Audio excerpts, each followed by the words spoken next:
में कोई कल्चर है नहीं। मैं ऑफेंड नहीं करना चाहती हूँ, लेकिन एक्चुअली भारतीय कल्चर जो इतना ऐतिहासिक है, पौराणिक है, उसे कल्चर बोलते हैं। कल्चर आजकल है नहीं।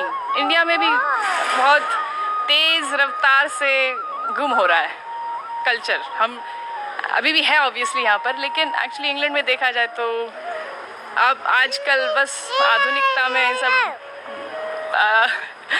पड़े हैं, और उसमें देखा जाए तो माता पिता को रखना, फैमिली यूनिट होना, ये सब बाकी नहीं रहा। अब तो बहुत कम लोग इसमें मानते हैं, तो इसलिए हम वापस आते रहते हैं कि कल्चर थोड़ा महसूस हो भारत में। एक्चुअली आकर ऐसे लगता है कि एक्चुअली अभी भी है कल्चर।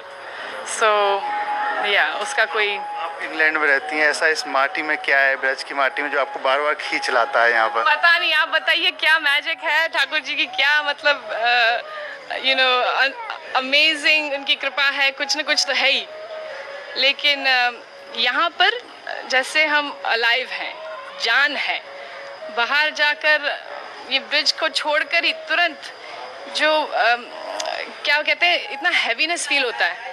कलयुग का प्रभाव बोल सकते हैं, आधुनिकता का प्रभाव, जो नास्तिकता का प्रभाव है, वो इतना। लॉलीपॉप लेटर उसका प्रभाव बहुत हैवी है। तो इसलिए ब्रज की माटी में ये जो आस्तिकता है, जो हम तपस्या कह सकते, ये उसी के लिए आते हैं कि हमें ठाकुर जी के दर्शन हो और यही संस्कार और सनातन धर्म का महसूस हो, क्योंकि बाहर तो है नहीं। हम लेके जाते हैं जितना हो सके उतना, और ट्राई कर रहे हैं कि जारी रखें हमारे परिवार में और बांटें। वहाँ पर भी हम थोड़ा प्रचार करने में कोशिश करते हैं कि दूसरे को इंकरेज करें कि इसे ना ठुकराएं। हमारा जो एंशिएंट कल्चर है, ये वैदिक कल्चर, उसका देयर इज़ नो कंपैरिजन, उसके लिए कोई क्या कहते हैं सब्स्टिट्यूट नहीं है। हम ये वेस्टर्न कल्चर को अगर फॉलो करते रहेंगे तो बस खाली हो जाएंगे, अंदर से खाली रहेगा।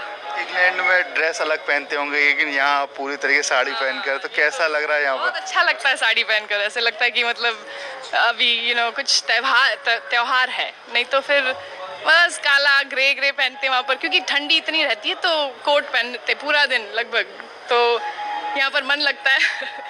लेकिन वहाँ पर भी हम साड़ी पहनते हैं, और हमारा वैदिक कपड़े पहनते हैं, एक्चुअली साड़ी पहनते रहते हैं, और या स्कर्ट या ऐसे कुछ, जितना हो सके उतना। माथे पे आपने जो चंदन लगा रखा है, वहाँ भी लगाती हैं? ज़्यादातर लगाते रहते हैं, क्योंकि देखा जाए तो देखो, मुसलमान कभी ऐसे सोचता नहीं है कि मैं क्यों बुर्खा पहनूं, मैं क्यों ये टोपी पहनूं। सिर्फ हिंदू लोग मतलब डरते हैं, या मेरे को कई हिंदू खुद बोलते कि आप क्यों लगाती हो, बड़ा शो क्यों करती हो, क्या ज़रूरत है आपको शो करना, अपना आस्था को दिखाने की क्या ज़रूरत है। लेकिन मैं कहती हूँ कि एक्चुअली गर्व से हम दिखाते हैं। अगर कोई पुलिस ऑफिसर हो या कोई आर्मी वाला हो तो गर्व से अपने सारे मेडल्स दिखाता है, क्यों, कि मैं आर्मी वाला हूँ। तो हम भगवान के हैं, ये उनका चिन्ह है, उनका मतलब हमने जो समर्पण किया है उनको, ये एक थोड़ा बस हम क्यों ना दिखाएं, गर्व से दिखाएंगे कि हम ठाकुर जी के हैं।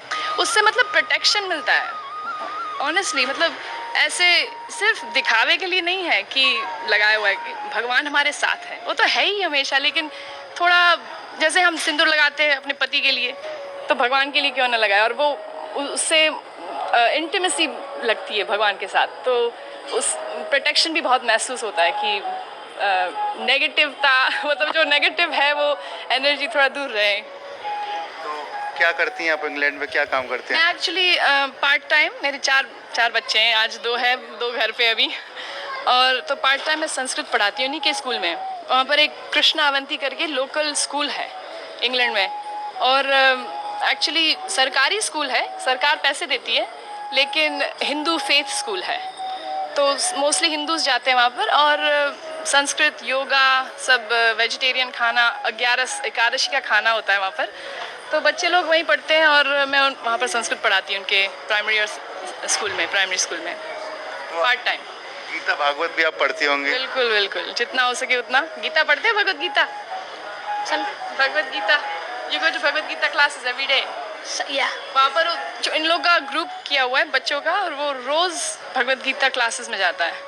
थोड़ा हिंदी कम समझता है तो मना कर रहा है। तो कोई आपको भजन या कोई याद है कुछ गा सके? भजन भजन तो आई मीन आज रामनवमी है तो रघुपति राघव ए Revu you want to sing with me रोमन रामनवमी है श्री राम जी को याद करें सॉरी हाँ you want to sing with me Raghupati Raghav Raja Ram पतित पावन सीताराम अद्भुत है ये। बोलो रघुपति राघव राजा देश में रहकर लोग भूल रहे हैं, पतित लेकिन विदेश में रहकर पावन इस सीताराम कल्चर को कैसे समझाया जा रहा है, इसका उदाहरण है। जय हो। ग्रेट, रियली हरे सैल्यूट। कृष्णा। देखिए बात करें इंग्लैंड की, वहाँ बड़ी बड़ी बिल्डिंग है, यहाँ पर सिर्फ धार्मिकता है, तो कुछ अलग लगता है। तो बड़ी बड़ी इमारतें हैं विदेश में, लेकिन उसका क्या फायदा अगर दिल छोटा हो, मन में शांति ना हो, अंदर सुख ना हो, हृदय में मतलब प्रेम ना हो। तो ये एक्चुअली ये सारी जो चीज़ें हैं प्रेम और निर्मलता, और ये एक्चुअली सिर्फ भगवान में वो जो हम तपस्या करते हैं, दया दान ये सब क्वालिटीज़ कल्टिवेट करते हैं, वो इसी तरह आ सकता है। ये कल्चर से, वैदिक कल्चर से ही आ सकता है एक्चुअली। देखा जाए किसी की सेवा करें, थोड़ा ह्यूमिलिटी प्रैक्टिस करें, नहीं तो फिर ये बड़ी बड़ी इमारतें फिर इससे क्या कुछ काम के नहीं है। वन सेंस काम के है, लेकिन फिर उसका इस्तेमाल दुरुपयोग होगा। Great, that's really great.